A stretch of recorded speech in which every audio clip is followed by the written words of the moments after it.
Hello and welcome to the Missed Q. I'm your host, Ricky, and with me is... Jackie and Heidi.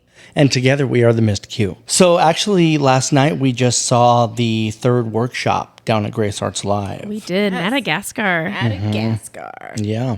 The show was really good. I mean, considering they have such a small time, which we've talked about on a recent episode. Such a small time to get that together. Yeah, and so many kids. I mean, there's 50, 51. Mm-hmm. It's amazing. So there was like 150 kids altogether that in all three within workshops. 6 weeks. Yeah. And I know that we've seen all of them. Yeah. You've seen more since you ran music for two of them. Yeah.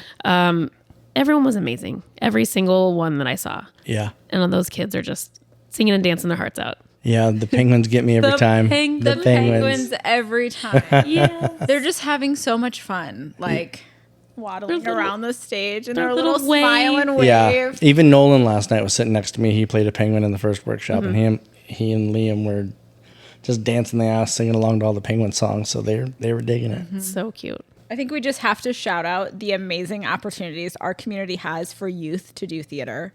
Yes, absolutely. I mean, this workshop alone, but then the clubs that they have at schools, like there's so many opportunities for kids to get involved. And for me, seeing some of the kids that were in the Starline program and the Jamaica program shining on that Grace Art stage, I'm excited for the growth and years to come of the up and comers. Absolutely. Yeah, so shout out. So today we have a very special guest that we've kind of been putting off, mostly because I'm intimidated by his massive talent. Oh, we know. Oh, yes. Been living in his shadow for over 10 years now. Welcome, Jake Ware. Hi. Hi. How are you, Jake? I'm doing great. Thanks. Thanks for having me. I'm really excited to be here. Yeah. Oh my gosh. I'm sure there's a lot of people that are excited to hear you. So one of the things that we like to do is we have listeners who might not be from like Havasu. They don't know you. So tell us a little bit about you, your training, your history in theater. How'd you get started with theater? Some like highlights. Sure. Well, hi, I'm Jake Ware. I'm 30 years old. And I've been with Grace Arts Live for almost 15 years now. I just counted. I've been in over 60 main stage shows. I started musical theater when I was super young, like probably 6-ish, just doing like random pageants, and like my older cousin was in a dance class to get with a girl, and I was super cute, so he brought me, and then I was a star. Wow. Yes. But no, I've studied musical theater for a very long time. I went to college. I studied acting. I was in a Moliere play. I've done Shakespeare. I studied ballet and jazz. Tap is not a forte that I can say that it's on my resume, but not enough to get... Tap? Tap. Tap dancing. Tap dancing. You could have fooled me. Yeah. I'm a great fooler. Okay. I'm so sorry. Go on. And I studied a lot of dance. I started as a music major, a vocal music major, and I started taking piano before I got to college because I knew that would be like a requirement. And I had never taken piano before. I was a diehard clarinet player from like the age of elementary school, maybe like 12-ish. So I played clarinet all throughout.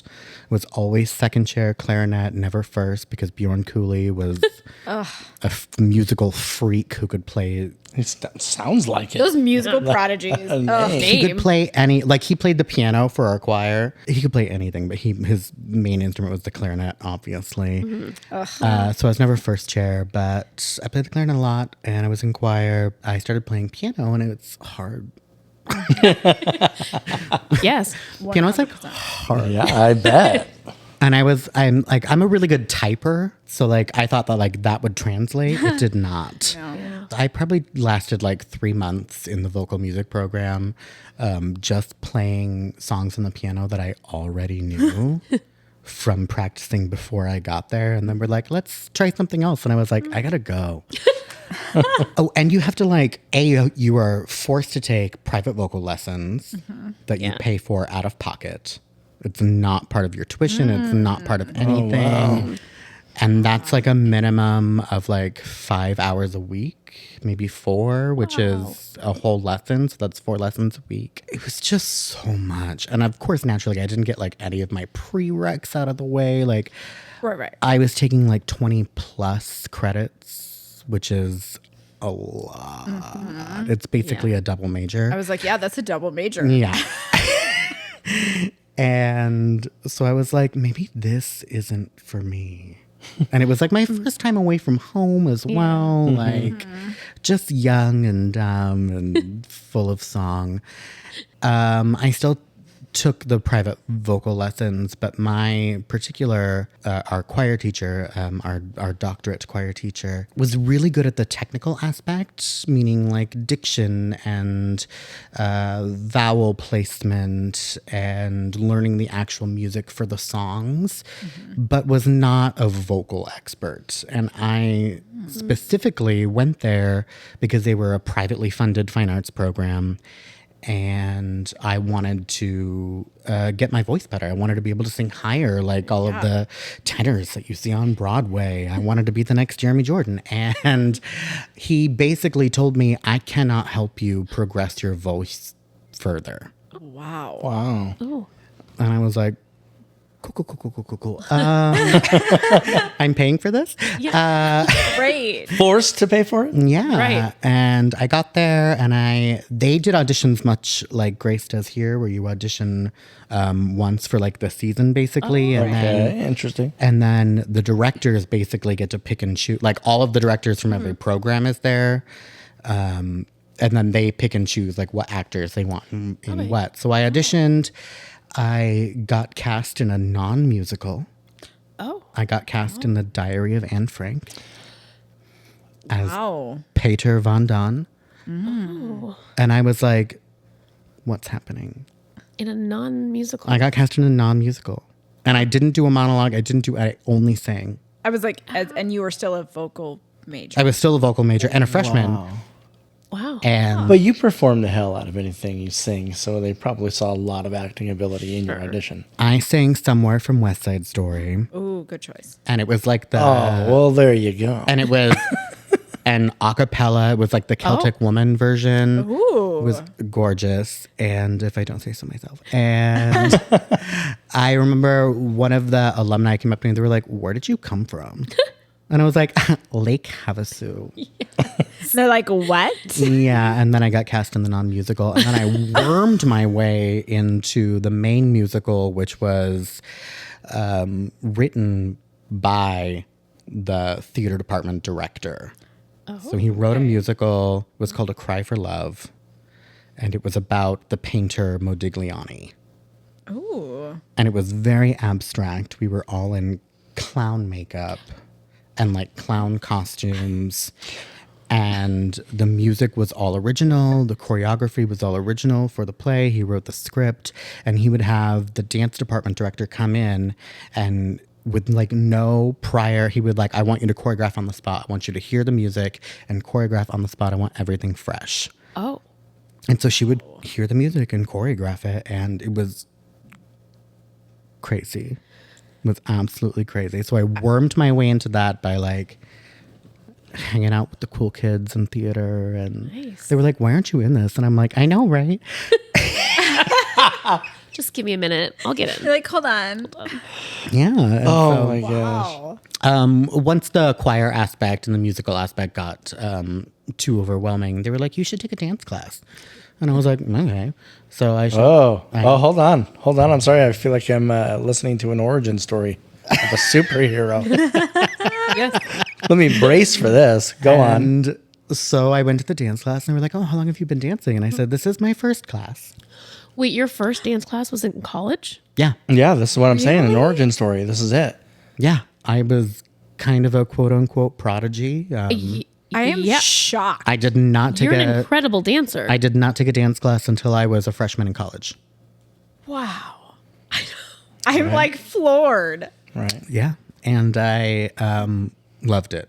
yeah. It's not too late, right. kids. It's never too never late. too late. It's never too late. It's never too You late. can still do the splits. I can't, but you could.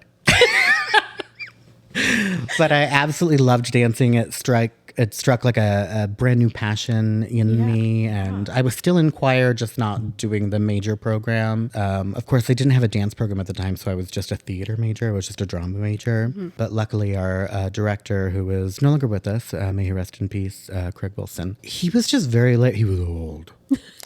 He was old, and it was his last year at the theater. So he was like, screw it, I'm going to do my own show. I'm going to do my own musical. That's good for him.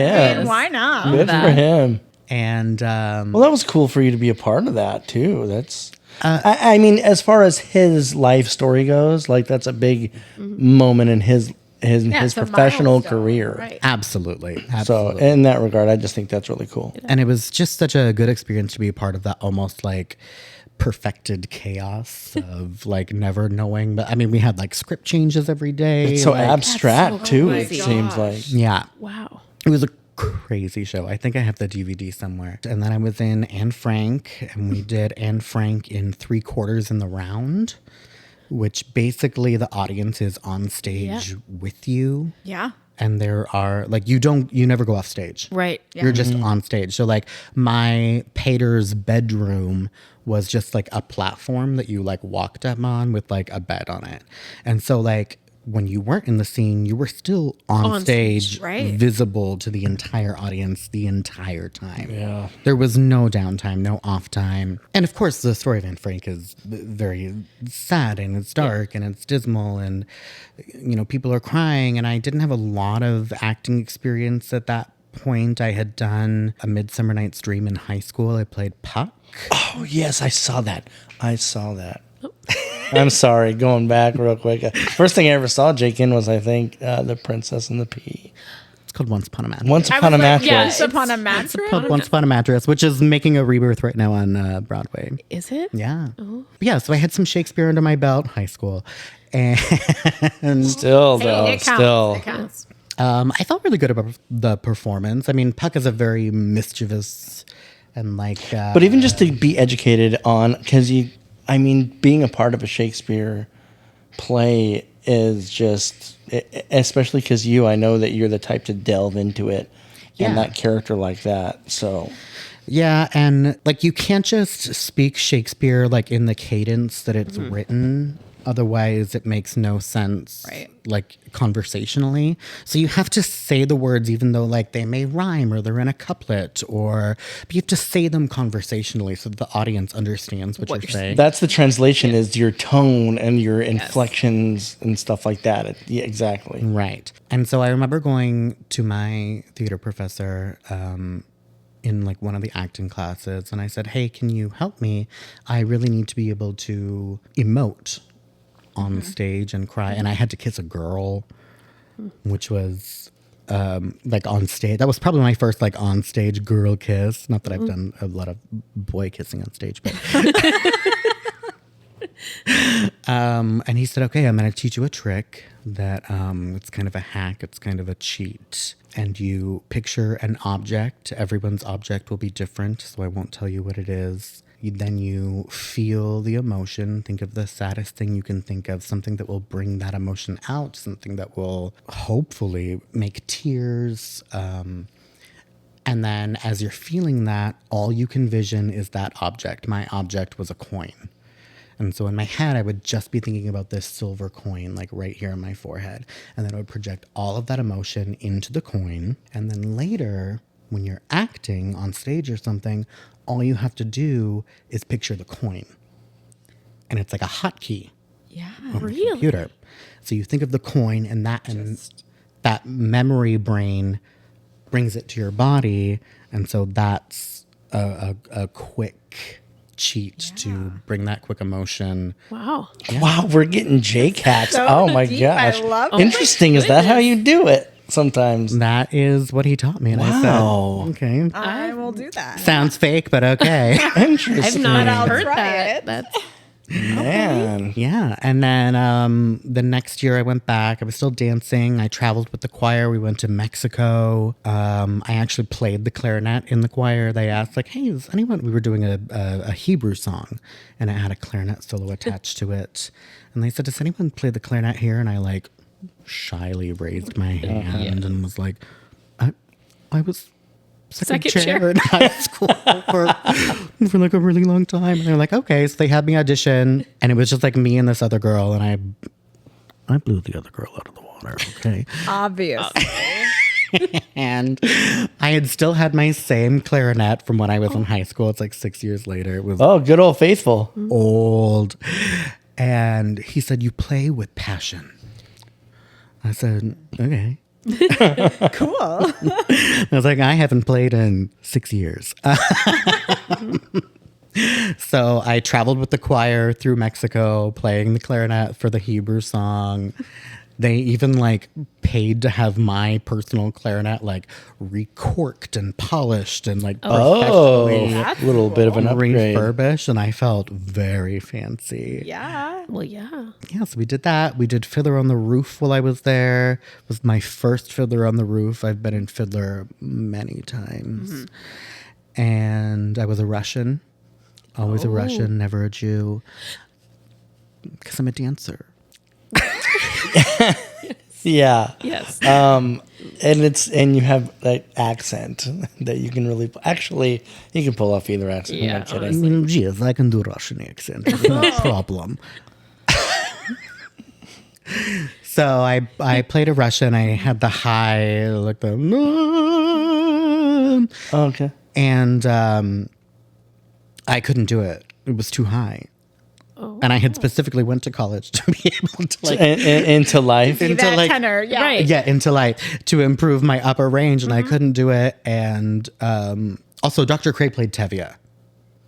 Dr. Cray, the theater director, Yeah. he was actually Tevye in a national touring company. He went all around an international touring company. He went to like Japan and Wow. everything like that. So, and like every 6 years or something, the college put on Fiddler on the Roof. And he would bring in his touring castmates to come in and like play different parts in the shows and stuff. And so he played Tevye. The women's choral director played Golda. And her sister was a professional vocal coach. And she would come in and offer vocal lessons. And I was like, well, I got to get in on that because I have to sing this high G and it's not happening. And they were like, okay, well, it's like $100 for an hour or something. And I was like, okay, well, I can't afford that. And so she gave me a free hour-long vocal lesson to help try and reach that upper range of mine, which like I sort of had, like I had it in my head voice, but could not transfer it to my chest. Yeah. And every time I did it in my head voice, it just sounded so stupid. And I was just like, this is, c'est terrible. That's the first step is admitting like, oh, Right, that doesn't sound good. What can I do? I mean, I know when I don't sound good. Yeah. That's the key. It's going, I have to do something different. Yeah. So I worked with her for that 1 hour, and she like, singing is all about like opposites too. So like if you want to sing high, you think low. If you want to sing low, you think high. And as I was trying to hit that high note, she literally had me go into a split, like all the way down from standing. And as I got to the bottom, I hit the high note. I think any man would. I mean, As one does. obviously. And of course, I couldn't do that on stage, but I could at least like feel that resonance. And Is that like is that kind of like a coin, for instance? You think of the coin when, and the coin maybe links you to, am I going off kilter here? I mean, a little bit. They're two separate techniques. Okay. So, like, when I'm singing, if you ever see me, like, pointing up to the ceiling, it's because I feel like I'm under pitch. And if you point up, it tricks the brain into tricking the voice. Yes. To sing a little higher, a little brighter to get back on pitch. Or if I think that I'm a little sharp and I feel like I'm above the pitch, I'll do like something like this, like an opposites attract thing. Or you can like bend your knees into the ground, and that's an opposite as well of going high. And so that will help you sit on top of the note or below the note, just wherever you need to be. Another fun trick. What is one of your most favorite memories from a show, or it can even be from a certain character? And we have 60 to choose from. Oh, wow. I know. Favorite memory. I don't know if it's a favorite memory, but there was when we did Cats, which we had no business doing, but did anyway, and pulled it off. And people loved that show. They did. The people loved Cat. They loved Cats. That sold out every single night when we did it. I played Mr. Mistopheles. It was a big dance part. Luckily, I was like in my prime. I was still doing it with like a little bit of a pulled hamstring. I had shin splints through the entire thing. Everyone's bodies were wrecked. I sprained my wrist. Yeah. You sprained your wrist. I'm just saying. Not the same. Everyone was on their deathbed. Ricky sprained his wrist. I flew in on like a trapeze swing. Oh. A trapeze. And by a trapeze swing, I do mean like a rope swing that you would make in your backyard, like from a tree. Oh. And so I swung in from that, and then I did like a full, like still on the rope, like a split off of it. And then I would go through the routine, and I was doing these like intricate, like a la second turns, just like over and over and over. And I ate it. I just went right to the floor, and I just started spinning on my butt. Like a break dancer, like just like spinning around on my butt. Just a little dance improv. And I pulled through a middle split and like got up, and then I just did like 20 Russian jumps in a row. Crowd went nuts. The crowd went bet. crazy. Well, I knew that I needed to do something because I ate it. Sure. Right. You're like, I need to And fix that's how you this. cut And it. the kick line's out of the question. It's just him. It's just me. It's literally just me doing stuff. So like the choreography was never the same every single night. I would just like do what felt I good. kind of love that though. It was like I had things that I would do every single time, and then there were like certain moves that I was like, okay, tonight's not a great night for that. Kind of like opting out. for, Sounds like a that high training Yeah. from college kicked in a little bit. note. Yeah. And so I did these like crazy amount of Russian jumps. I was dying, but the crowd went wild. I saved myself. And that was a really great moment. And then I went off stage and like dry heaved for 5 minutes. Oh my gosh. And that exit, though, that exit was. There was a live kitten. There was a live kitten during that song. It was a live cat on stage. Oh my gosh. So Jake got to carry out the kitten. And I did. I'll never forget. The rest of us are upstage. This was at the very end of Jake's song. He's up there on this box waving at the audience. And like somebody, I think Jack, as Rum Tum Tugger. Rum Tum Tugger said, was like doing some announcing for you or whatever. And there's an escape right there that we all hide him. Mr. Mistopheles. Yeah, so Jake's standing up there waving, little princess wave. And there's an escape. And I'm looking up at him, just mouthing like, you love this, you love this. He would. He'd be down there just like, Oh, I believe it. And then he would just have this big grin on his face like, yeah. And I'm like, the crowd's going crazy. And I'm like, you suck. You suck. Live cat. Yeah. And then again, the disappearing, the magic of it. I just had to crawl through a very small hole in the set, like backwards, like just like feet first, like shuttling through until I couldn't be seen anymore. Magic of cats. Oh, gosh. At least you got to leave stage for a little bit. I did. That must have been nice. Thank God. I have never been It was rough. in That was such. a rough show. Yeah, I was in great physical shape for a while there Yeah. because Skinty. everybody was. Yeah. I think you would have to be. I was like, yeah, You'd have to be, yeah. for cat. To piggyback off of that, Jake, do you have a favorite character you've played? Well, what did I say? 60? I've done 60, I've done yeah. 60 shows with Grace. I mean, probably. Could it maybe be like maybe you have a favorite show, but your favorite character is different? I mean, performance-wise, Yeah. Trunchbull was Yes. That probably- was a That great was role for you. amazing. it felt right in my skin. It felt right in my From voice. Matilda. Yeah. From Matilda, yes, thank you. It felt right. It felt like me, and it was just like it was always gonna be me. And and It couldn't be anyone else. No, there's no one else. No, it was like the right was amount of physicality for me. Like it showcased everything that I could do, kind Yeah. of. And I really just loved it. And honestly, what I loved most was just there was like a scene where the big kids were all on like these swings that they had built. Yes. singing about like when they grow up. And when I grow up. like directly afterwards, I would come in from the house. And so I would come in and walk through the aisles to get up onto the stage. And I would just be standing at the back and I would be crying at the back of the theater waiting to go on stage because it was just so beautiful. Yes. And then like immediately had to like Be mean. switch on to the Trunchable and like wipe my tears away, hoping my makeup wasn't smearing. He's going full Marcello. Going full Marcello. We're making it a thing. Yes. And just go on and be mean. But that song is beautiful. Yeah, that's definitely probably one of my favorite roles. Donkey also holds a special role in my heart. I've played it twice now. The easiest show, not the easiest show that I've done, but I played like the gay dad in Mamma Mia. Yes. And I had to like play the guitar on stage. So I had to learn how to play the guitar like a little bit, enough to get through the song. But like, I remember thinking when I was doing this, I was like, I could do this. Yes. Like I could play this road, like on the road. Oh. I You could take that role. I could take keep it on the doing road. Like it was like sufficient enough that I felt fulfilled, but like easy enough that I wasn't Okay. like fatigued by it. It was just like I just enjoyed Just playing an easy the role part. for you. A good Nice. Yeah. So it was one of those roles that was pure fun, pretty much. Absolutely. And then like acting against like Gina Felicia, who's like one of my idols. She was my Evita when we did Evita the first time. Yeah, it was just amazing. And easy.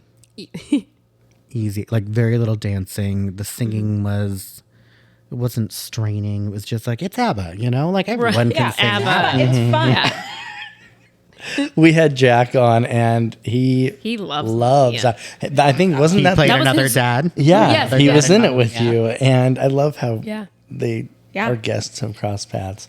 And Jack was talking about That wasn't that his would be the favorite. That's Yeah. that's the show he would listen to. Yes, It never gets old. It It's timeless. To me. Oh, that's another show. Just kidding. okay. Thinking about all of these shows you've been in and your vast experience, is there someone along the way that has helped you or inspired you that you perhaps have never told? maybe somebody on this couch. Okay, Ricky. Okay, it's not going to be you. It's not you. If it was you, it's not now. It's never No, me. it's not. It's never me. I mean, that I've never told, probably not. I'm kind of mouthy and I'm grateful. Like Yeah. I say thank you all the time. You do.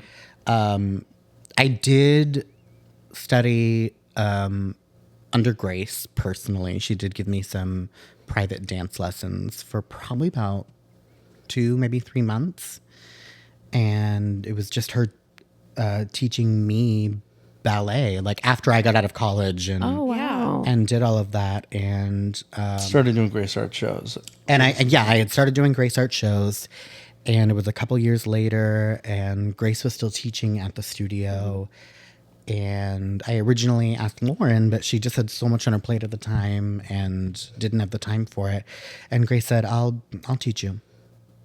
And so for like once or twice a week, I would go to the studio and it would just be me and Grace in there, and she would lead me through ballet exercises and make corrections. And that was a really magical experience. Just Like, what an amazing opportunity to learn directly from Grace in that way. absolutely. And she's a hard teacher. I mean, she's I'm not. sure. Yeah. Yeah.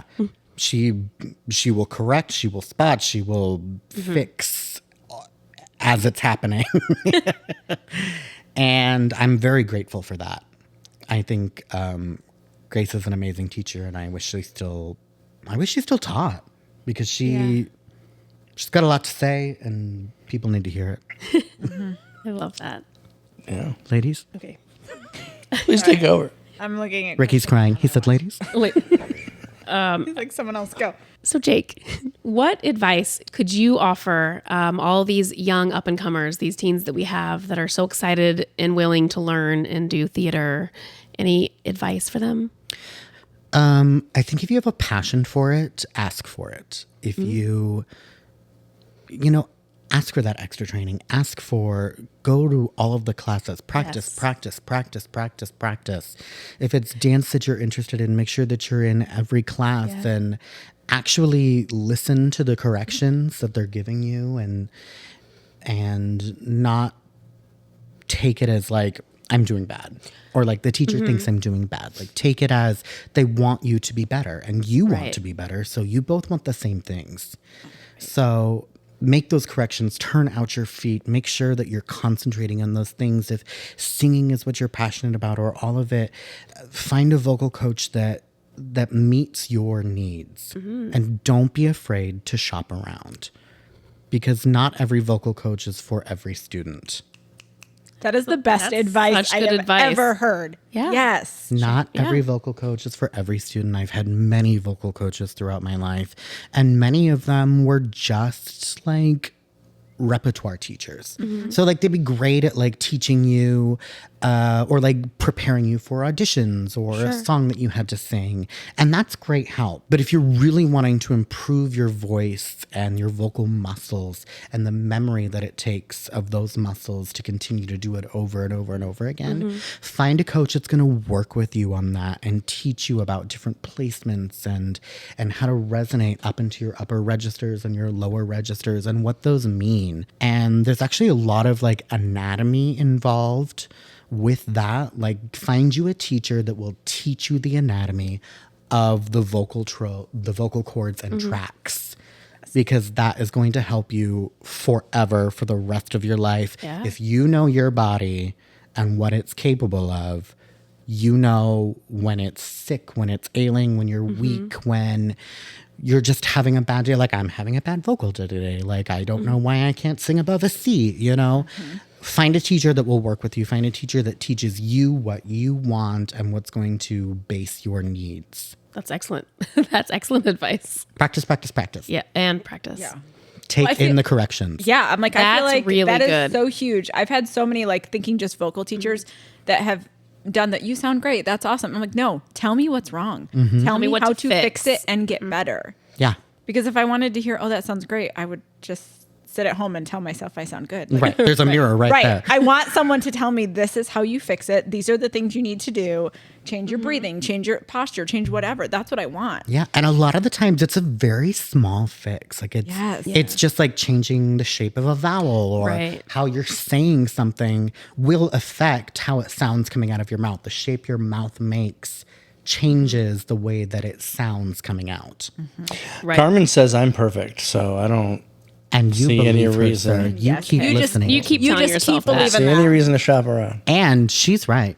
I mean, First of all, Carmen's always right. Well, Carmen is always Carmen right. So let's is just always right. Let's take a moment to Let's take everyone a- appreciate that. Absolutely. Yes. Carmen's always right. Carmen's Always. a goddess. Yeah. She's, Carmen is amazing. 100%. she's a priestess of the class. Yes.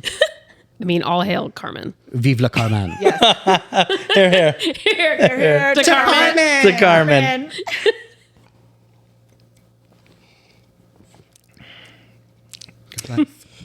Oh my. Oh, Jake. I know. It's Okay. a lot. I'm a lot. But we love it. How dare you? Okay, I'm ready. Sorry. Unacceptable. I'm so sorry. I was holding it for so long. Pause for editing. So Pause for editing. thinking of all of these roles you have played, is there any role that if you could play it again, you would like do it in a heartbeat? Yeah, I would absolutely do Donkey again. I will do Donkey till the day I'm Really? Yes. Oh man, that is such Yay, a Shrek. difficult, physically challenging role. Yeah.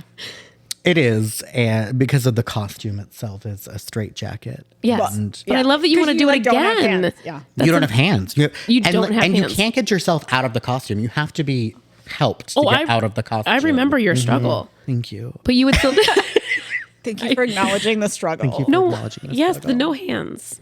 I would definitely, honestly, almost anything Disney. I would do Sebastian Sebastian? again in a heartbeat. Gosh, I just haven't done enough Disney. Even Well- with the faux Jamaican accent. You were- And That's my mom's favorite role for you was Sebastian. I loved being, I really did love being You Sebastian. were great, Sebastian. Yeah. A role that I really loved, but was so hard. And the hardest role I've probably ever done was the lead in Young Frankenstein. Yes. Yes. And I loved it. I loved being Dr. Frankenstein. I loved the process. I loved working with Jason, our director, Jason Fallis. I loved working alongside Allie and Alex. The whole experience was great. But Frankenstein is on stage for like 97% of the whole show. Yes. Yeah. And he has so many lines and so many songs, and the songs are so wordy. It's just like patter song after patter song after patter song. And I struggled a lot to memorize it. I mean, like, even like up until like closing night, I was like, I don't know how this opening's gonna go, but Like, we'll see. we're gonna give it the good old college try here. But that was a labor of love, and I absolutely did love it, and I absolutely did labor. I remember there's a show that you kept wanting to do forever and ever, and she finally did it. Hello, Dolly. Oh, so that Yes. was like, it was like a dream role, and I didn't do that show, but I remember watching it. I did that show. and just thinking, I am so happy for Jake right now because I had heard for years Yes. you talking about doing that show. I was relentless. Oh, I heard And it you. paid off, asking apparently. her, I was and relentless. It worked. They used to have like ballots at the front. I of the remember box office. where you could. And they would ask like the patrons to like fill out like, what shows do you want to see next year? And I would. Did you stuff the ballot? I stuffed the ballot at every chance I got, I and I love would that. write in "Hello, Dolly" I and cross out everything else. I love that. So That is Grace the would get most like amazing. 65 votes for "Hello, Dolly" and be like, "Well, these are all Jake." Yeah, and these are not even on the ballot. No. So. And finally, she did "Hello, Dolly," and I remember when she announced it, I screamed at the top of my lungs. What show were we doing? Was anyone there with me? I don't remember. I remember you pestering her about Hello Dolly, and I barely knew you at the time, but I heard you requesting it. And then I remember when we were doing it, she made a special announcement like, well, we're doing this for Jake. Yeah, Yeah. yeah. Was there for that. I couldn't be stopped. That was the only way to stop you. To do it, yeah. Yeah. And like to this day, it was like, it's still one of the highest grossing shows that she's ever done at the theater was Hello, Dolly. Really? Sold out almost every single night. It was like people couldn't stop raving about it because it's just a feel good show. Like It's there's fun. I've always loved Hello Dolly. there's barely any plot. Right. There's like no bad or dark side to the show. No, it's There's- just feel good. There's not a lot of growth. It's just a feel good show. Put on your Sunday Put on your clothes. Right. Hello. Hello. It's in Wally. Hello. It's in Wally. Come on. Okay, I do remember being at the first music rehearsal, and some of the teens at the time, which now are like young adults, but they were teens at the time, and the song started playing. Oh my gosh, that's the song from Wally. I was like, oh god. Yeah. Whatever it takes to They didn't really get him to know. appreciate it. When I saw Wally, I was like, Hello Dolly. Hello, Dolly. Yes. Right. Yeah. Also, the movie Hello, Dolly. Barbara Streisand. I love that movie. I mean, mean- come on. Michael Crawford, the original Phantom of the Opera. I mean, the two of like, he wasn't great, but he was in it. but he was there. He was. But Barbara, Barbara. I mean, Barbara. As Hello, can't Dolly. go wrong with Barbara. Finally, she gave in. And I had to stop myself from weeping through the whole process. Right. Wow. Well, I was super happy for you when you got to do that. Thank you. Because I know how meaningful that is. Yeah. Yeah. Can't stop, won't stop. Hello, Is Dolly there for life. is there a different show that you feel that has replaced that? No, Hello, Dolly is still my favorite musical. Well, of I all mean, time. besides your favorite, but now that you've done it, like, is there another like, what's your next Hello Dolly? Oh, that's a good question. That is a good question. Clever, tricksy hobby cheese. I really don't know. I mean, like, there's a lot of shows that I've done. It's like I've done it all. I've Right. done a lot 60. of shows. I've done 60 shows. And a lot of those playing a mainstream character in them. So you don't seem to be phased really by the physicality of a role. That doesn't stop you from being like, this is something I would do again. Like the Cowardly Lion, for instance. You and I did Wizard of Oz together. I was the Tin Man. You were the Lion. I mean, I know you loved doing that role, but that's extremely hot. Yeah, but I had already done Donkey. Right, but it's just like Donkey. Yeah. But, like, I had hands as the lion. So there's not really a show that you would be like, I'm not going through that again. I don't think so. I mean, I would hope you wouldn't deny the audience. I mean, I wouldn't deny the audience. I feel like I'm fiddlered out. Yeah. That's I'm Sound of Music'd out, so I get it. I have only been in Sound of Music once. Me too. And it was when I was in high school in Oregon. Oh. And I played Uncle Max, which again is a non-singing role. Yeah, I'm definitely fiddlered out. That's really the only show that I'm like, oh God, if I have to sing Russian L'Chaim again. one more time. Oh yeah. Can we please talk about Christmas Carol for a second? Because I have a good Jake. Yes, Heidi 100%. That's one of the best Jake Ware performances, in my opinion. Right. That's a great duo story. So, yeah, Christmas Carol. Well, I loved Christmas Carol. I love doing it. Being Mrs. Cratchit to your Yes. Bob Cratchit. Ricky and I got to eat real chicken on We got to stage. eat real But I chicken. mean, You and eating on stage. Oh, he loves a role where he can eat, and we did Well, eat an entire chicken on I stage. mean, Yeah, we made it our goal to finish without that chicken. water Without or water. anything to drink. That was the challenge. And then I had to sing after that. Immediately sing after it. Mm-hmm. And I was not going to start by talking about the chicken, but it just Sorry, I it just was so happened. organic. I know. so back to our Okay, guest. but so Jake, it was originally going to be about you. So Sure. you as the ghost, we were originally cast in the show. Sure. And then very, very sadly, Karen Hamstra passed away and she was running the music. So she could not run the music for that show. And I was cast in the show and I really still wanted to do the show. And Jake was cast in the show and wanted to do the show. And we were the two that could like step in for Karen because we knew how to run the music. So we tag teamed it and we ran the music for that show and we're both on stage for that show. So no Yeah, joke. simultaneously. That's amazing. I know, and I don't know that everybody knows this story, but just don't came either. to me. So like I just buried it. he's deep. That's awesome. He's sitting. At least you just had the one really big scene. So Yeah, I had the one really big scene. So then I would go in and like tap you, full Mrs. Cratchit outfit. He's full, in ghost makeup. Ghost. In full costume. Chains and all. sitting Sitting there at the back. and I was like, hey, Playing bud, and we music. literally would be like, music. tag, you're it. And then I'd sit there with my little cap on, and Ghost would go on stage and do his bit, and I'd run the music, and then he'd tag me out. And we did, and no, I don't, unless people saw us, most people didn't even realize No. that. So the two of us ran the music for that show, and we're both in the show. Yeah, and then at curtain call, I would press And then run. the play button and then run around. I was just going to ask, so how did you do the music You have for to curtain do call? curtain call. And then I had linked the tracks from curtain call to like the after curtain call music that Right. plays. Yes. So that it would just like automatically play after that finished. Yes. Smart. And so we all got our Right. we all got our bow. We did. And I mean, That I was was crazy. So it was crazy. I That was forget that it crazy. happened. But I love that Grace allowed us to do that because both of us were like, we don't, please There let me do wasn't a the big show. choice. I want to do the show. Yeah. Like she was like, "Can you guys make this work?" And we were We like, said yes. Yeah." We said, what if we just both do the music? We'll find a way. Jake, we just experimented on an episode where it was just the three of us with some questions, and we wanted to ask you Sure. about your most challenging roles, and we broke them up into categories. So, first of all, and I've been dying to ask you this, emotionally, what was your most difficult character to play? Probably when I played Sancho in Man of La Mancha. I was hoping that would come up. That was such a good role for you. And Jason was he was kind of a stickler about it. He wanted me to play it. Like no matter what, he wanted me to play it. He said, "You're gonna be great in this. Just do it." And so I did. Jason's always been a big promoter of mine to be in roles that I normally probably wouldn't be casted in, which is great for me. Well, and it's always worked out. yeah. You've always proven him right. Right. Yeah. Thank you. Yes. Thank you.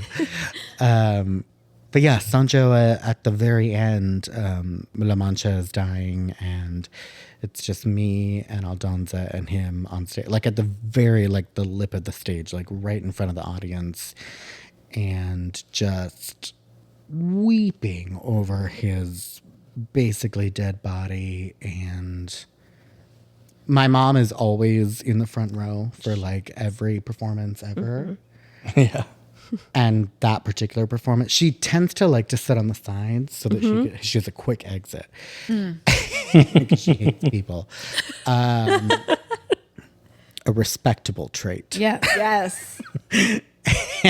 But that particular performance, she was sitting front row center And I was just like weeping. And then she was weeping because I was weeping over Jason's dead body who played La Mancha.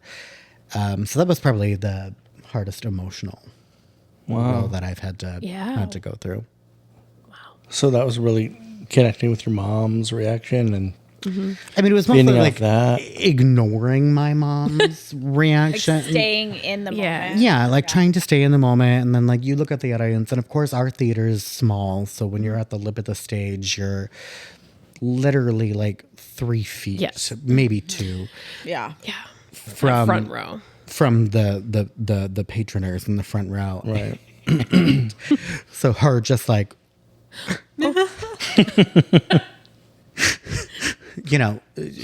full blown yes, weeping, and then like I look at yes. her, and then like that brings me out of it. Like, oh god, You're like my mom. I'm like, can you calm? Wow. Can you calm it down, Right. lady? Keep to the aisle seats, Ma. Do not go. Dial front it row back. center. Just right there, staring. Okay, so the other part of that question is physically, what's been the most challenging role? Physically, again, like probably I'll bring up Cats. That was Right. Chris Az. Actually, Frankenstein was very physical. Okay. It wasn't like dance. Just constant. Yeah, like it wasn't like a physically like a dance situation, but you're constantly going, you're constantly moving, you're pushing your body to the limits by making these, whatever wildish poses or Grand gestures. grand And you were on gestures. stage the entire time. You're on stage the entire time, and so you have 97%. 97%. 97%. You can look it up, but yeah, you're on stage the whole time, and everything is kind of like heightened. Like you're kind of constantly at that like 9 to 10 on the like energy level. Yeah. And it's if you haven't seen Young Frankenstein, it's Gene Wilder. Which is like he's crazy. He's at a 10 yeah. all of the time. And if you want to make that happen for the audience, that was my B, sorry. I tapped the microphone. If you want to make that happen for the audience, you have to deliver. Right. Every And night. Every show. Every show. Yeah. And that's a lot to maintain. So honestly, probably those two. And then Trunchbull and Matilda was pretty, Oh, Yeah. yeah. was pretty physical. I was in heels Heels. the entire show. yeah. Right. Yeah. I did an entire Your like dance. physical education, Yes. like a PE class I You taught did. in boot heels So that was the first show I saw Jake in. and a mini skirt. Oh, wow. And that was the first show. What I a saw great him. introduction to And I Jake. remember leaving, Oh. and I talked to you, and I was like, "Who was Trunchbull?" Because Jake. oh my gosh, she's like, "Oh, it's Jake," and I was like, "Okay, I didn't really know what that meant." And then it was like, then I saw more shows, and I was like, It's Jake. "Oh." Oh, Yeah. it's Okay. Jake. There I was are- impressed. It was There are very few shows that I know my own talent. I know that I'm a good singer, I'm a good dancer, I'm a good actor. People always ask like, why don't you do this professionally? And it's like, well, A, you need money. right. You need lots and lots of money to make your way to New York and find housing and work when you're there, when you're just auditioning. Like, it's not a fairy tale situation. They're like, Right. why don't you do this? But that was one of the shows that I was like, I could do this. Yes. I could play Trunchbull professionally. Oh, 100%. absolutely. That was probably one of the only shows that I was like, I think I could do it. Yeah. I think I could make it. I didn't do anything about it, but Well, No, you didn't have the money. I loved watching it. Could have. I didn't have the money, Richard. You're right. So you're actually on the calendar, the Great Stars Live calendar of this year as Young Frankenstein. Dr. Frankenstein. Frankenstein, thank you. Frankenstein. I believe it's Big for October because that would make sense. I mean, that would make sense. would. But Makes sense. But yeah, it's you and Allie. I don't know if you've seen the calendar. I mean, working with Ali is just, it's always a breath of fresh air. And like, we've worked together so much now that like, we have such a great chemistry and Yes. like there's just such an energy flow between us. Like the other one knows what the other is doing. Our voices match really well together. Like the pitch of our voices, our timbre. And I just love performing with her because it's like performing with an old friend, which we are. I've known Allie since she was teeny tiny. Yeah. And I'm not, but that's okay. But yeah. I definitely get what you're saying. I've worked with Allie a lot, and I feel like every single time we do a show together, we just get better. Yeah. You know, and it's the same for you guys. Yeah. It's just such a pleasure working with her. And she keeps it fun. she keeps it fun. Well, we keep it fun. Well, Hello? yeah. Hello? I know I could take it a little seriously sometimes, and Yeah, you get really ready. yeah, but you guys reel me in. That's great. Yeah.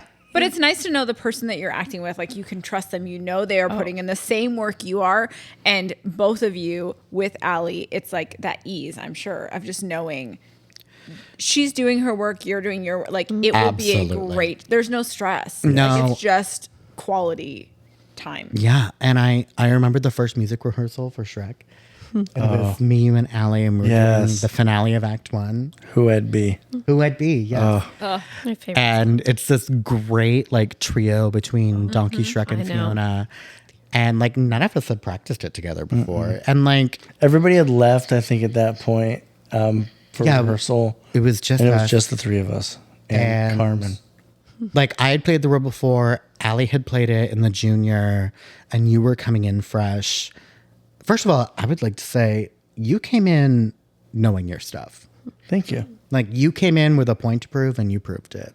Thank you so much. And it I felt was- like I did have something to prove. Yeah. Yeah. I did my homework. And you did your homework and it paid off, sir. You Thank you. were very good. You were very but when we did that song with Carmen, and we just did it the one time and she was just like, well, I know. We sang it through one time. She's like, like tears in her eyes, just like, well, that was kind of perfect. I'm not going to worry about this. Oh. and I'm sitting there going, can we do it a few more times? Because that was amazing. I know. Well, and the thing was too that like that was at like the end of music rehearsal, so all of us had been singing our faces off Right. all Yeah. morning. Yeah. Long morning. Yes, because that starts at Morning 10. So long. different. So 10 a.m. different for your voice. Yeah. It was a lot. Belting at 10 o'clock in the morning is not No. what you want to do, but we did. And I think we all felt it too. Like we were singing together, and it was the first time we were all three singing together Yeah. in that like context. And everything just blended nicely. Like we all sounded so It was a moment that I had been like looking most forward to going into that. Just that song alone, I was looking forward to that basically the most. It's such an epic climax to the first act, was the you best know, song and it just, oh, Isn't it? I Or know. just, I love so it. good. yeah, it was so good. And when we all sang together for that first time, the only time during that rehearsal, but It really was. And it was just like we did it the one time and it was like, all right, check. It was magical. it was magical. And like all of us like while singing, like we just kept like looking at each other and like smiling and just being like, do we sound as good as we think we Right? can? You're like, this is happening right now. Like no one else is in here, but like, do we sound as good as we yeah. You're like, And- "Can we but do we this had again?" nobody I'm like, around "Listen." to Right. hear us Yeah. besides Carmen. Other than Carmen weeping at the Yeah. computer. Which I feel like that tells you all you need to know. Right. I mean, Yes. Feeling mutual, Carmen. Oh Yes. my god. so I know we have to bring the show up, but the two of you in Spelling Bee. Oh. Spelling bee. I love that show to begin yes. with. Yes. But your two characters and Oh the my interaction God. between the two, like, can we just talk about it? I would love to, please. I think that was an example of going into a little depth with your character, because you and I looked at it like, oh, we're rivals from years gone by. Like, this isn't our first showdown at a spelling bee, Right. you know. And I won. Like, my character had won the year before. Yeah. So for those who don't know, I played Chip Tolentino, and Jake played. I played William Buffet. No spoilers, but There's an accent at you. You.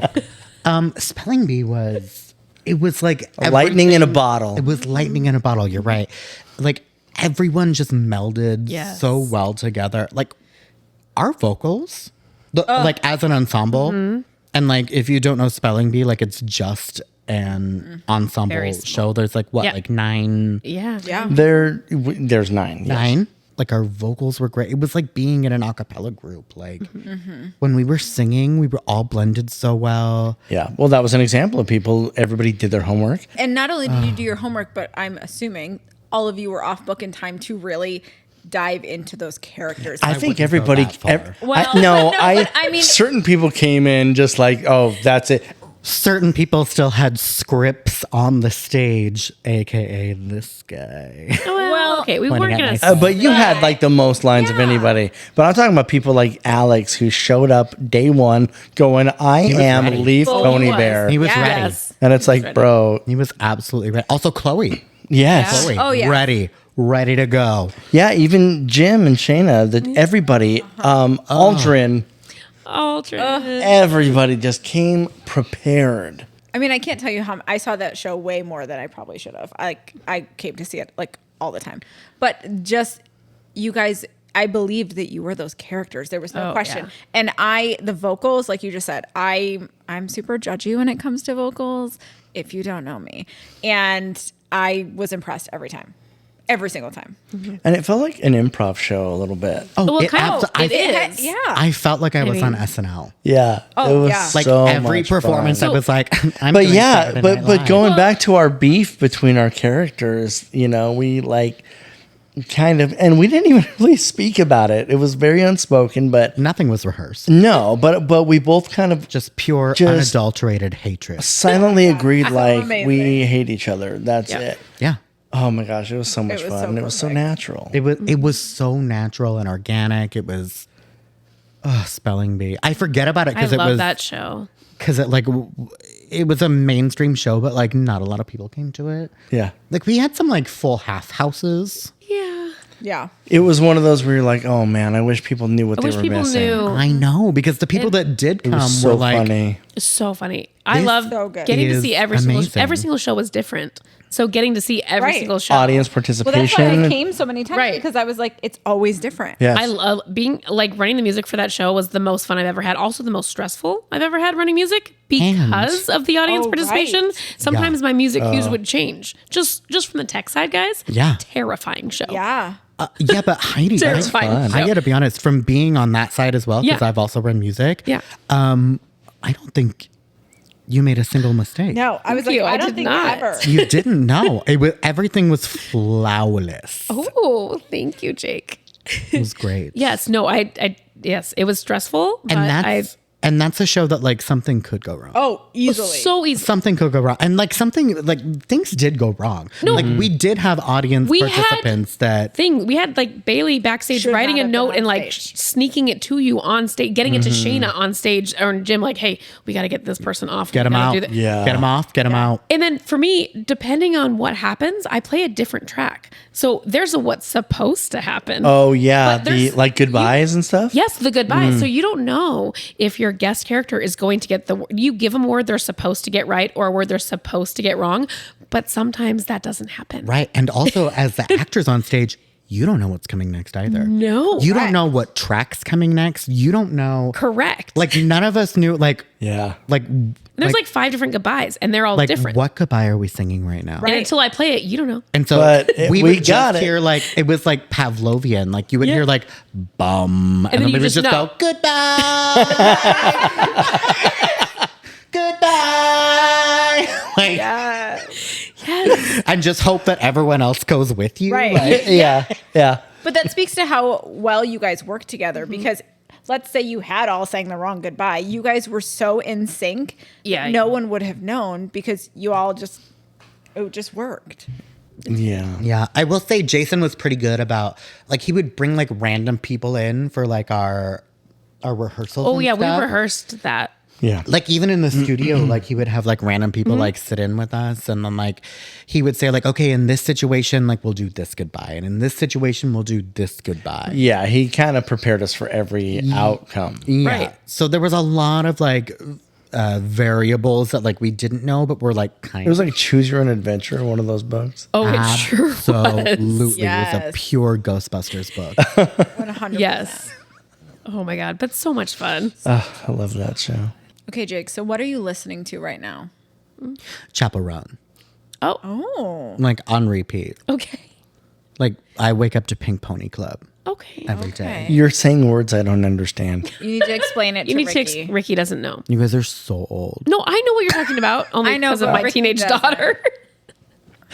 So if you don't know, Chaperone is this amazing new and up-and-coming artist. She's kind of viral right now. Yes. And like not only are her songs like super catchy, but like she's in like full drag Yes. as well, like just a beat face and like, but she's also this amazing singer. Like you're listening to her and she's singing and you're like, that sounds like a professional Broadway singer. Right. You're like, singing. that's legit. She's so talented. She's so good. I'm obsessed with Chaperone right now. I know you wanted me to say a musical, but it's Chaperone. No, I kind of love Okay. that you didn't, though. That's okay. I like that it's a little different. People are expecting that, and you don't do what people expect. Normally, it would be a musical. Sure. And like I typically don't put on an album. I'll just put on like a Broadway belters playlist. Okay. Yeah. Right. Yeah. Okay, but if you could only listen to one cast album for the rest of your life, but you can listen to it as many times as you want, Sure. Which album would it be? and why? Light in the Piazza. Light in the Piazza is actually one of my favorite musicals. I will probably never get a chance to be in it or sing any of the music from it in a legit sort of situation, but I'm pretty sure the composer is Adam Gettle. And he directly studied under, from what I know, please fact check me in the comments. He directly studied under Sondheim. And so he does a lot of those like Sondheim chord progressions as he's working. But Light in the Piazza the music is so beautiful. And it's like classical, like there's operas, like essences in it. There's a lot. It's based in Italy, basically. The story is there is a mother who went to Italy in her youth, and she's bringing her daughter to Firenze in Italy, and her daughter has a little bit of a disability. She was, spoilers, she was kicked in the head by like a Shetland pony, and it slowed down her learning curve. And so she's probably 27, 26-ish, 25 in the show, but her mentality is like 16 to 19-ish. Okay. And so her mother brings her to this country and it's like showing her the statues and the stories that they tell. And she ends up running into this Italian dude, and he's hot. Yeah. And Fabrizio. And they fall in love. And his family's like, she's old. What are you doing? Because Fabrizio's like 20, 19, 20. Yeah. But they love each other. And the mother is like, you have a disability. Oh. And his family's like, she's old. So they do end up getting together and like things work out and stuff. But the music to get there is like absolutely stunning. So I had no idea that the connection to Sondheim, but now that you say that, I'm thinking of songs and like the chord progressions. I'm like, oh my gosh, it's so true. Yeah. I had no idea, and that makes so much sense now. You can fact check me. I know. I love that. Okay, so Jake, I'd had this Yeah. crazy idea for a word association game I wanted to play with you. Sure. I just wanted to experiment and play this game because I have Jack Weldon's list of shows that we've done. So I am going to randomly say the name, and I've marked them. I've made little marks of the shows that I know you've been in. So I'm going All to 60 of them, Ricky? not all 60 of them. I mean, I'll do my best. Okay. Well, As Pat Benatar said, hit me with your best shot. Oh. okay, word association. Oliver, Pour. White Christmas, Tap. Wizard of Oz, Hot. Evita, Hot. The Producers, Gay. Footloose, No. Bye Bye Birdie, Old. Damn Yankees, Trauma. Listen, trying to get this guy to be a baseball player, like a believable baseball player, like not just a beautifully singing Yeah. a cappella trio. Trauma. Cats. I mean, also trauma. Cats. Jumpsuit. Jekyll and Hyde. Fun. West Side Story. Trauma. Jesus Christ Superstar. Life changing. Oh, Really? Yeah. Jason You played Peter. I did play Peter. And I loved it. And Kyle Short, who was our Jesus. He's just very inspirational. yeah. And I felt like the whole show, I was kind of immersed in it, in this sort Yeah. of biblical time. It almost felt like I was like living in it. And like Kyle was so real on stage and like really drew out of you like what the show needed. And yeah, it was a really magical experience for me. I being in totally JC agree. Superstar. Spelling Bee. Love. Oh, Love. Young Frankenstein. Hard. Newsies. Trauma. In the Heights. Trauma. Shrek. Love and trauma. Oh. Love and trauma. Elf. Fun. I loved Elf. Both times I did it. I was like, I'll do that again. Sure. yeah. Fun. Hello, Dolly. Obsession. I literally almost said obsessed. Obsessed. Obsession. Obsessed. Obsessed. Obsession. Barbara Streisand. Okay. Sweet Charity. Dance. Mary Poppins. You're going to say trauma. Trauma. Let me guess. Listeners, what do you think? It's definitely trauma. Whereas Mary Poppins was very fun. I had to tap in it, which again, I'm not a tapper. And during one of the performances, we had this trick table that I was supposed to like kick the leg out of the table. Oh, and yeah. and then it broke, and then it magically gets fixed. And on one of the performances, I just completely obliterated that table. I just destroyed it. And it did not Get fixed. fix. Into the Woods. Music. Oh, do I love singing the music from Into the Woods? Sure. There are a lot of lyrics. Yes. I So many mean, words. just that intro. I can remember us all sitting in the audience, like no director, there was no one compelling us to do it. We were just like, all right, guys, we're all going to sit in this group at the back of the theater and we're going to go through the intro one, right after the other. And we just did it, just trying to memorize it because there's so many words. And there's some parts are so similar. It's just I wasn't slightly in the different, intro. like- I was Cinderella's prince. We know. Where? Into the woods you go again. You have to every now and then. Into the woods. That's all I remember. I blocked everything Yeah. else out. Forgetting why you're on the journey. Well, he's I forgetting did something. forget why I was on You the forgot. journey. Well, You were like, what journey? Okay. Oh, man. And another bad Into the college. Woods. Man of La Mancha. Tears and joy. I mean, if that doesn't describe theater, I don't know what does. I loved La Mancha. I love La Mancha. Annie. Drake the Butler, which is the part I play. And I was going to say, more importantly, do you know how many compliments I get from being Drake the Butler in Annie. in Annie the Musical? Really? Hey. To this day, people come up to me, they're like, you were so good in Annie. And I was As- like, I was Drake the Butler. And they Yeah. were like, yeah. Oh. It's amazing what people remember. They And like, I'm just like, okay, well, Yeah. thanks for the compliment. I'm Yeah. Absolutely. glad you enjoyed the show. But you gotta love that. But that Please proves come like, back. yeah. Please come back. yeah, you made it.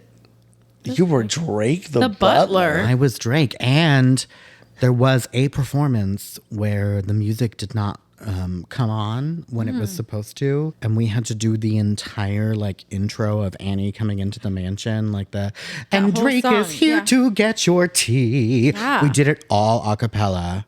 Annie. Well, it sounds like we know why you made your mark in that role. Trauma. Okay. The Music Man? Music Man. Another fun incident where the music did not come on at the appropriate time, and I was on stage with Scott Dreyer, and it was just us on stage, and it was the wrong song that played for our we were about to do a number. It was the wrong song. And we just sort of froze and let it go out, ready to begin. And then the wrong song came on again. And then we just sort of froze and waited for it to happen again. And then the wrong song came on again. And I'm now laughing at this point. And at that point, he said, okay, ladies and gentlemen, we're going to try it one more time. And then he said the cue line that I can't remember at this point, and the right music came on, and we went on with the show. But Wow. Oh my Wow, gosh. stressful. Yeah. also, I had to do Shapoopy. Marcellus, you were Marcellus. Is that the name I had? I don't even know. Oh, sorry, that was my first big role in a show, so I remember that show very well. You did Shapoopy? I was Tommy Giles, so I danced the Shapoopy when I was in high school. I don't even know what those words mean. Most don't. Marcellus Shapoopy. What? I do remember Shapoopy was a high adrenaline dance number. Yeah, and that when you did it, I was Charlie the Anvil salesman. Sure. So I did not have to do. Absolutely, you were. So I didn't have to do that number. You though. remember. Yeah, clearly. Yeah, you were there. And I was like the heaviest I had ever been during that number and still like dancing my heart out. I just remember sweating, but great times.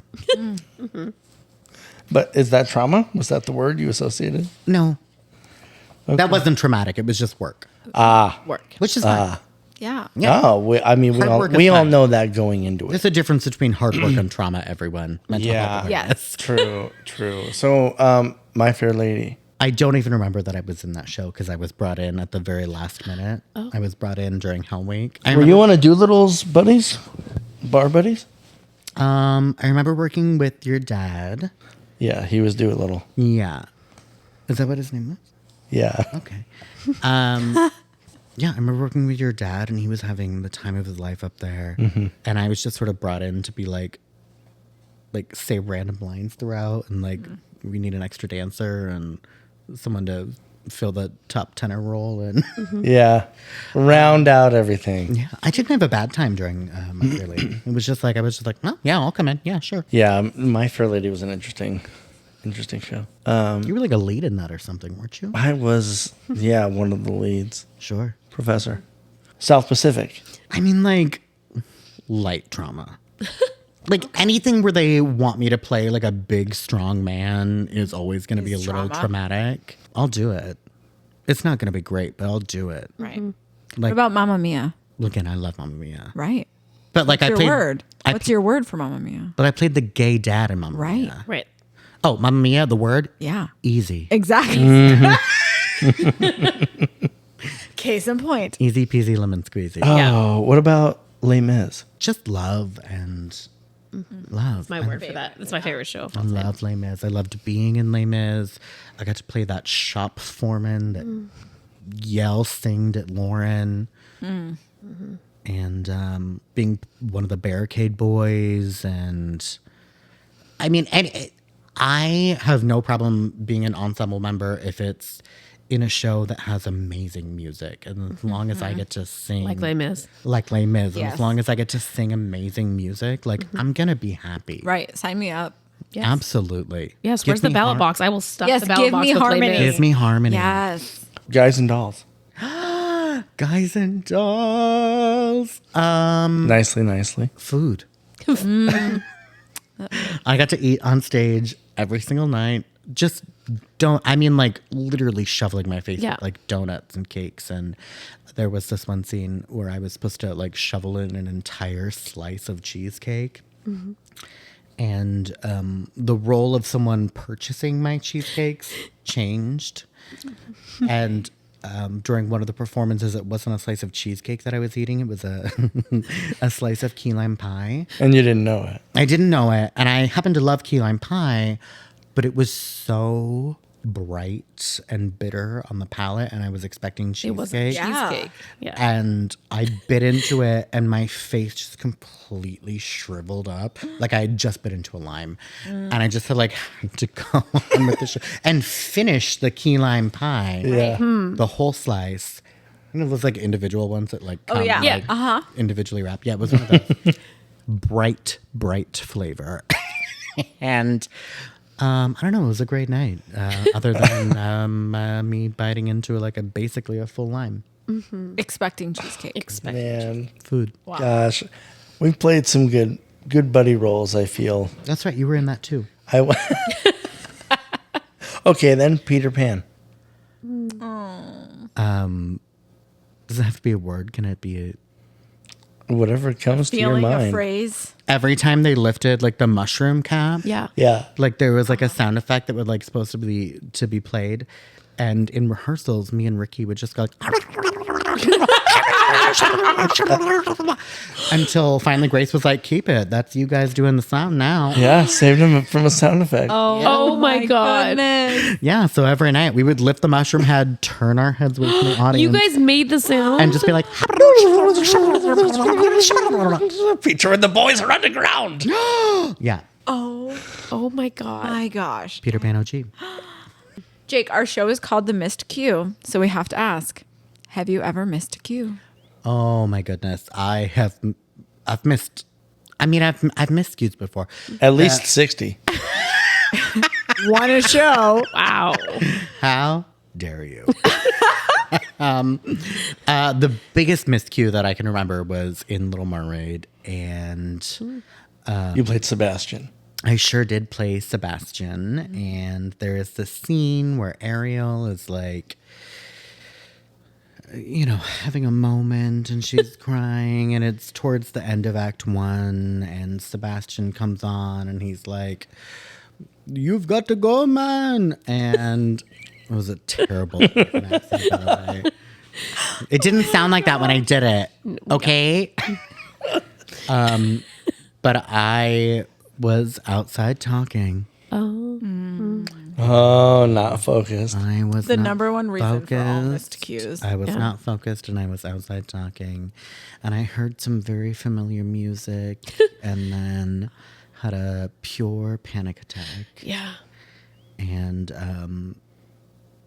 God bless Maura Cunning, just out there Yeah. with it, because she sings at the end of it, and she was just like, "Oh, great! I'll just be out here acting, and then I'll sing, and then everything will be fine." And then I came running in like much too late, almost to the point of like not making sense in this Right. scene. Like you but shouldn't have entered. The age-old question.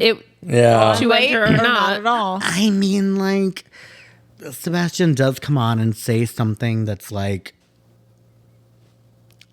not pivotal to the scene, but like helps move Okay. Move the plot along. the story along. And like, yes, could it have not happened and everyone would have gotten it? Absolutely.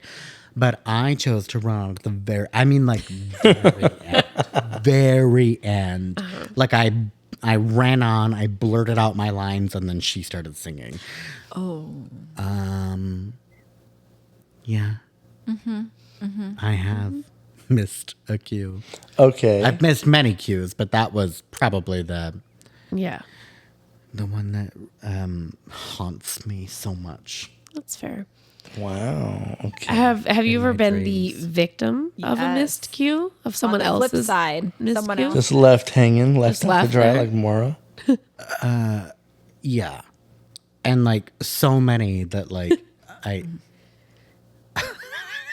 You don't have to name drop. But you can. I mean, like, there was a time in like Fiddler when it happened, and then I just had to like vamp on stage, and Have I ever let you down? On stage. I'll give you a minute. I'm thinking, I don't think you've ever left me hanging before on stage. I don't know if that was the question. Yeah. No, I feel like there's been a lot of times where you and I have looked at each other and went, "What's happening?" I feel like both of us have been on stage when another person was supposed to come on, and we're like, well, here we go. Ooh, there was one time in Aida. There was one time on stage in Aida when Erin got confused about like what costume she was supposed to be in, and so she went off stage to change into her next costume, but it wasn't the time that she was supposed to change into it. Like she had just mixed it up in her head and just like left me and the guest lead that we had come out and like 2 guest leads come out, and it was just us and she was not there, and so I just started riffing. I played Zozar. He was the once again being cast in a role that I have no business playing. I was his father, and he was probably about 10 years older than me. But I was I played Zozar, and I was riffing, and at some point he just left. Like the guest that we brought in, he'd played this role many times, and and he just sort of left, and then like came back with her. Oh. Like he left, went out backstage, went into the trailer, was like, "Get on stage," and like pulled her off. She was in the wrong costume. It doesn't matter, and we made the scene go on. But I was left on stage for a good 30 to 40 seconds. What did you do? I just kept saying things like, "Well, the weather is absolutely dreadful out here. They should really do something. I can't believe the servants haven't offered me any water yet. Wow. What is happening?" So that's another example of, being able to handle it. Aida was here, maybe. See, but I feel like when I think of different actors in those moments, there's no one else I'd want to see just like fill in extra stuff than Jake. Yeah, just me doing stand-up, Yeah. basically. Yeah. You're really good at it. I know. No. Really good. Where's my SNL cast? What? Oh, I know. Never gonna happen. Never gonna happen. As a last question, Jake, if you could play any role, any character that perhaps like wouldn't normally be played by someone like you, what would it be and what would you want to sing as that character? Oh, wow. I know. Think of those songs you like belt in the car, but know that you never have a real shot of doing. Right. Doesn't matter. Role, gender, doesn't matter. Gender, yeah, none of that Nothing matters. matters. Anything. It would absolutely probably be like a gender bent role, which there are so many. How much time do you have? Honestly, Rainbow High from Evita. Oh. I've got to be Rainbow High Yeah. in magical colors. And so can I. I mean, I'd come see that performance. Wow, interesting. So actually, I remember one audition that you sang the Divas Laments. I happened to be in your group, and I believe was Heidi there was too. there. From Spamalot. People don't forget. That Yeah. was memorable. Divas Spamalot. Lament. Yeah. Which is not a song that is normally sung. No, it's not sung by men. Compelling. You were so dramatic. It was really good. I had just come from work, and I knew that I had to go to auditions. And I knew the Divas Lament from Spamalot like the back of my hand because I'm obsessed with Sara Ramirez, Oh my gosh. who won the Tony for that role, by the way. She's a goddess. I watched her perform it on the Tonys like in 2005, 2006. I was probably 2005. I was still, maybe 2004. I was still in Oregon. And I watched it and I was just completely gobsmacked by it. Her vocals. She had laryngitis at the time, by the way, during that performance, but it changed my life. And I wanted to sing it. And I did. And it was a last minute thing. And I just said, I'll do it. Well, Jake, I feel like we've only been talking for a few minutes, but I think it's been a few hours. Yes. You were an amazing guest. Thank you so much for being here. Oh my gosh, thank you. We're going to have you back for sure. Yeah, can't we wait to get definitely back. Absolutely. All right. And until bring me next back. time, Yes. this is the Missed Cue. This is the Missed Cue. Thank you for being a part of Thank the you Missed very much. Q. Missed This Cue. is the Missed Cue. The Missed Cue. Q. the Missed- Community. The Missed Cue. Jake, Missed Q. I do the outro. Oh, Yeah. I'm so Yeah. sorry. Well, How do I mean- you do it? He's the guest, so This is the Missed Cue.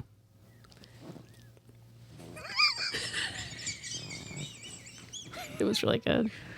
Thank you feel for like- watching. This is Jacob Ware, and you've been listening to The Missed Queue. No, that Join sounds us. Yeah, terrible. join us. That's like a next week. sound bite that you keep. That sounds terrible. This is Jacob Ware, and thank you so much for having me on The Missed Queue. Until next time. Until next time, dear gentle readers. Oh. What did I do with them? He's not wrong. That's, He makes a Look. very valid point. This is Jacob Ware, and I've been on The Missed Queue. This is The Missed Queue, and I'm Jacob Ware. This is The Missed Queue, and I'm Havasu's most famous actor, Jacob Ware. Okay. You're Most not even- beloved actor, That. The Missed Queue. the most versatile and loved and adored in the tri-state area. With the largest fan base. Yes. Larger than Jacob Ricky's. Ware. Hi, I'm How did Jacob we Ware. ever get you on our podcast? I'm a trained actor, singer, dancer. This is The Missed Queue. Check out Jake Ware's episode. Vocal tips, With Jake. sign in. Love it, listen.